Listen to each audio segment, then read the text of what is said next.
to start with 3 wound bobbins. Now this thread is what is it? It's a Superior Threads. It's a Fantastico thread. So it's very similar to Glide, and it's a very kind of glossy type of thread. And so sometimes it's really hard for me to get it to catch because it likes to slip a little bit that first time. We'll line this last one, and then we're going to get machine threading. And there we go. So now we have all 3 bobbins and that really pretty color teal thread. So the next step is to thread the machine. And I had seen, oops, just threw one of my bobbins on the floor. That's not good. Hold on a second here. I had actually seen this done by someone else, and I was like, oh my gosh, that's absolutely ingenious. So what they did is they cut their thread, and then what they did, which I thought was absolutely the most clever thing ever, is instead of going through and pulling all your thread out, and there we go, having to thread it through, is they tied your new thread to your old thread. And then I usually pull it out of the needle because you can't pull it through the needle. And then I gently pull it through every piece here. Okay, now we're going to get hung up a little bit right there in the tensioner, but that's okay. And then we make sure that it's in the tensioner, and I can feel it. It'll feel like it's snapped in between the 2 discs. Super easy. That way you're not sitting there having to rethread everything. And then all I have to do is thread the needle part of it. Okay, so the last thing I'm going to do, and you probably had already seen it on the machine, just like that, we're going to install our ruler table, because again, this next quilt is going to have quite a bit of ruler work. And on this particular one, there's a groove. So that groove on the side right here slides right over the top of this. And then there's also a screw with a big nut, and that fits into this right here and tightens on once we get it on. So we slide it on until it fits all the way, and I have to hold it because it'll catch on the frame down at the bottom down here. Let's see if we can show you that. Slide the table over the arm. I'm going to pull this towards me a little bit more until it catches in the little groove at the top. And then we take our bolt. This comes up in this little bracket right here, and we tighten this part down. And I snug it up pretty good because otherwise it'll teeter, and we don't want any teetering. There we go. And I don't over tighten it, but I definitely want it to be tight enough to work. Once it's in place, you can see that the hole within the ruler table fits perfectly over our needle table. And we're ready to bring in the quilt. So here's our table. I do not have, I just pulled it out a little bit. I do not have my levers pushed down yet because sometimes it's just easier to wait until I have it all set up. So let me grab that. Okay, so here we come with our quilt. So, first things first, slide it under our foot and just kind of get everything worked under. Oops, there we go. Sometimes it likes to catch on the batting and everything else. Now, I spray base my quilts. Some people do, some people don't. I do because I don't really have a way of basting them. I mean, just on this machine, it's just not really an option for me because I can only baste a certain length, and then that has led to problems in the past for me, so I just don't do it. So this is going to be a little want to see where I'm at. There we go. This is a good size. It'll fit. Unfortunately, I will not be able to go all the way to the edge on either side. Oh. All right, we're going to have to hook you up here because you're going to be a mess. There we go. And so this is where I figure out exactly how I'm going to go about doing this. Now, I typically want to start in the middle, my way out. That's how I usually start on all of my quilts on this hoop frame. And it works better for me because I can make sure that things lay flat and even the way they're supposed to as I go along. First thing I do, once I get the quilt kind of situated, so here's my center block. This is about where I'm going to start. I'm going to re-clamp this just in the center until I get everything all kind of lined up. I make sure that I can actually handle a good portion of this quilt. So I can go this far, and I usually pull myself about an inch off of where I tap into my bumpers. So I come up and I can go all the way down to the other side, and my back hooks are catching on everything, so that's going to drive me nuts. But I think what I'm going to do is I'm actually going to bring my quilt towards us this way, a hair more, so that'll give me more room, yes, to work. All right, let's go. I know. There. So I want to come down and I want to see kind of where I'm at. I'm just going to pop these up out of the way for a second because I want to come down. So this is giving me the ability to actually cover the first border on this quilt too. So I can do the center and the first border-ish starting right about here. Now, before I go any further, I'll unhook you guys again.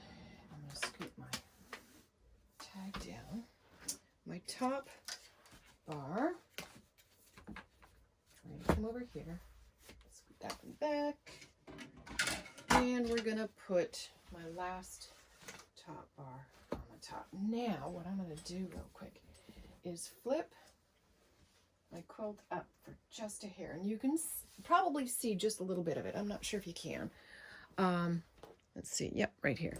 So this is the end of my front rail, and so I can still pull this out quite a bit further.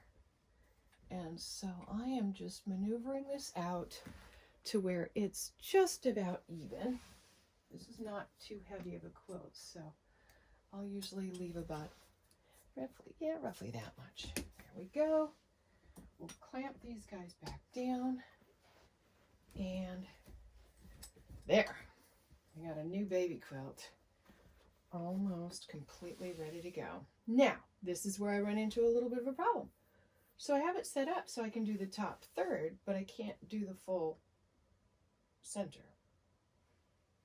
because I have it set up to do the first border. So do I resituate it?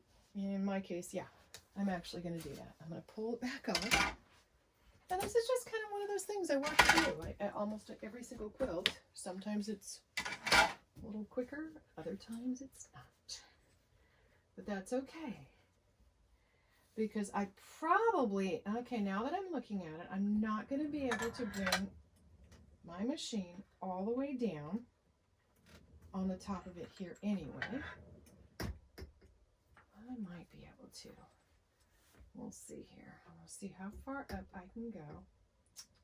We'll see. Let's just take a look. We're going to give it a try. Got a clamp. So that's as far as I can go. So that's only giving me the width of my ruler foot.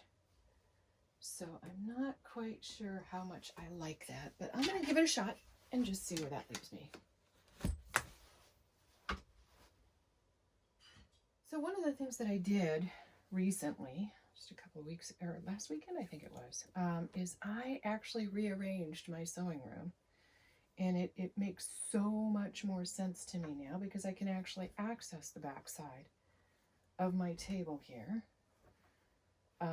Much easier than, I mean, I could access it before, but it was really a pain in the butt. So Now I can get back in here, and it makes it way easier for me to come in here.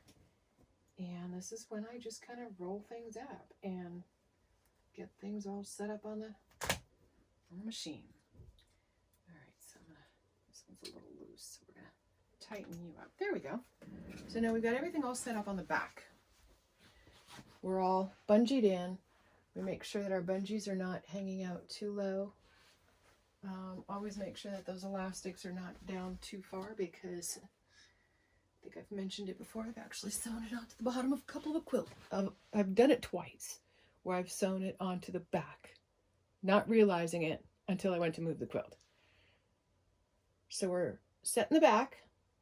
Now we got to deal with the rest of it. I'm going to get my front clamp set up.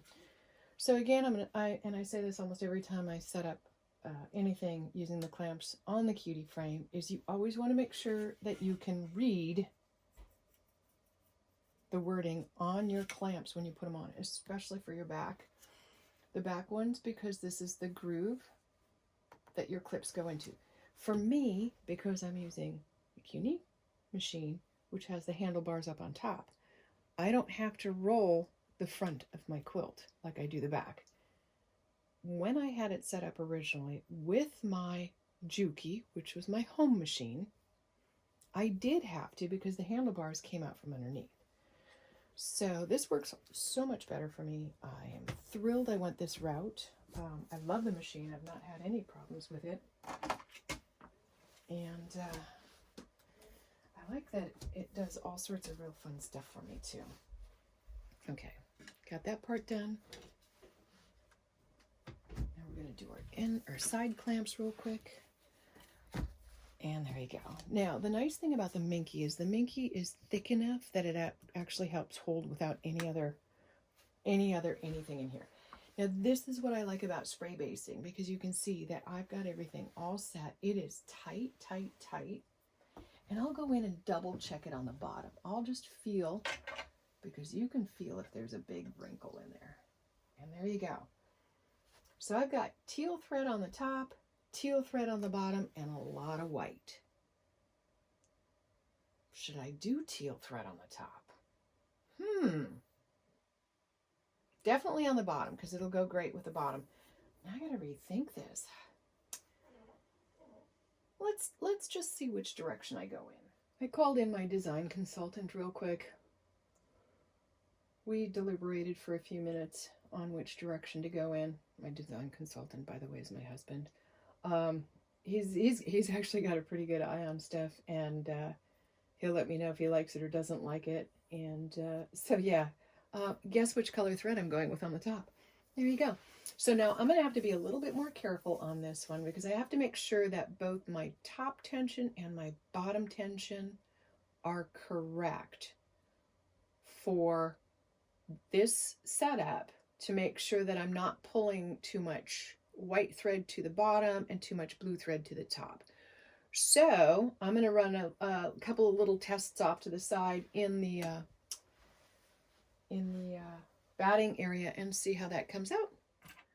So one of the last things I'm going to do before I get to testing is to make sure that my bobbin is in my bobbin holder and that the tension is correct within that. And so with this particular machine, we always make sure our thread is coming off of it like a P.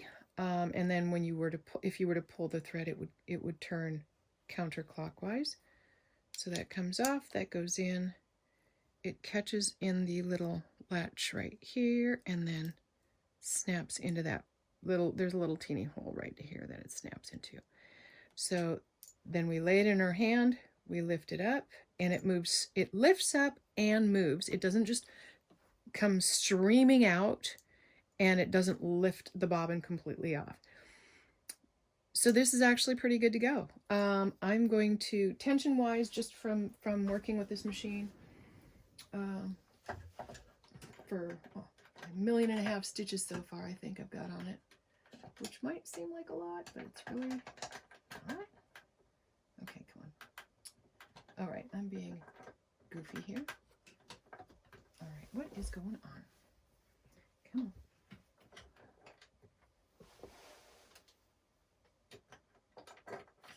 There we go. And now I always have to, there's a little doorway. I always want to make sure that my thread's not caught in that. And there we go. My next step is I'm going to make sure I'm at 10 stitches per inch. I kind of like how that looks. I'm going to go into my settings real quick. And I am going to reset my run hours and my stitch count. And the reason I'm going to do that is because I finished up a quilt. And I want to make sure that I start this one, because I kind of keep track of my stitches. I like to kind of have an idea of how much time and how many stitches go into each one. So we're starting this one fresh, 0 stitch count, 0 hours, and there you go. Now, to figure out what am I going to do. So the first thing I want to do on this one is I want to stitch in the ditch all the way around this star. Hopefully I can. I can up at the top. I cannot at the bottom. I kind of can, almost can, and I might just lift my table just a hair higher. Or sometimes I cheat.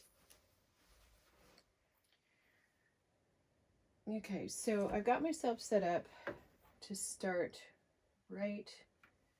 I pulled my bottom thread up, and I am going to try to do this. I know my hand's going to get in the way a little bit. Hand's probably going to get in the way a lot. See if I can set my camera differently. Okay, so we're going to see if I can kind of try to keep myself out of the way here, but still do.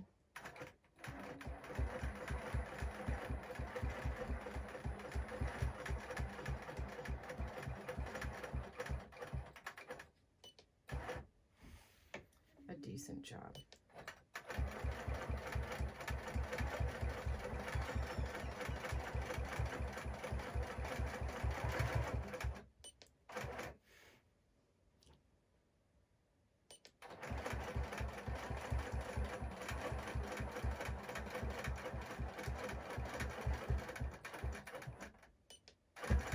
There we go. So that looks really good. I don't have a whole lot of blue threads coming up, which means I probably don't have a lot of white threads coming down. Probably not going to be as noticeable because we've got minky on the back of this, but I love the patterns that the quilting on the minky on the back creates. So let me keep going. Stitching in the ditch is not easy for me. I don't know why. Some people seem to think it's really easy.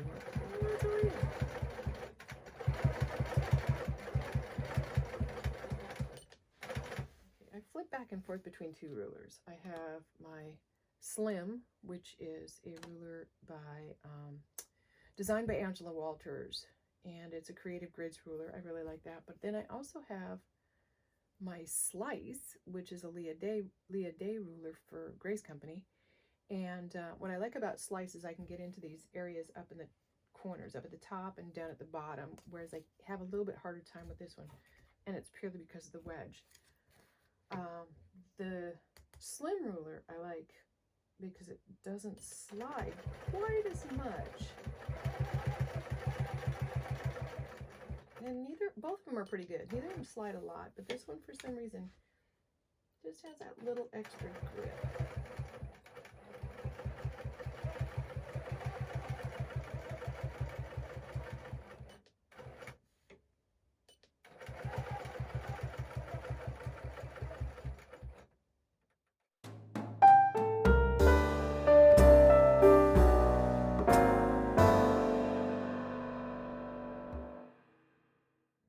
We've got our first round on our star to tack it into place, and let's just see what that's looking like on the bottom. Let's see if we can move these guys out of the way.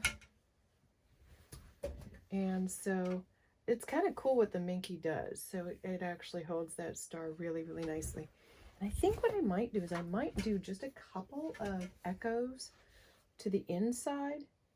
Just a couple. I don't know. Not quite sure yet. But I also think that I'm really tired. And I think that's it for tonight. I think I'm going to work on this a little bit more tomorrow. Definitely over the weekend. All right, y'all. Have a good night.